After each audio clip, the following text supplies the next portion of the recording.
ఒక pole SI, ఆ SI వీళ్ళు వాళ్ళు గొడవ పడ్డారు, ఛాలెంజ్ చేసుకుని నేను వెళ్తాను, నేను ఆర్గ్యూ చేస్తానని చెప్పి అతను అంటున్నాడు. ఇది మీరు చూడండి, చొక్కా పట్టుకొని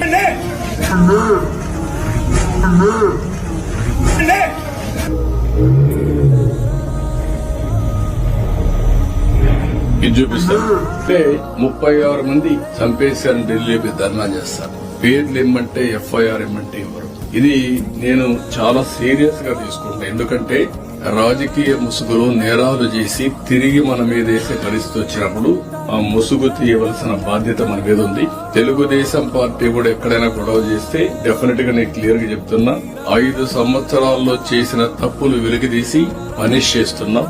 ఇప్పుడు ఎవరైనా తప్పు చేసినా వాళ్ళకు కూడా పరిస్థితి వస్తుంది. చట్టాన్ని ఎవరు కూడా చేతలేక తీసుకోకుండా చట్ట ప్రకారం తప్పులు చేసిన శిక్షిస్తాం. ఇది నా సిద్ధాంతం. దానికి అవాయిడ్ అవుతాం. దయచేసి మీరు కూడా ఎక్కడ కూడా స్పేర్ చేయకుండా ఉండాల్సిన అవసరం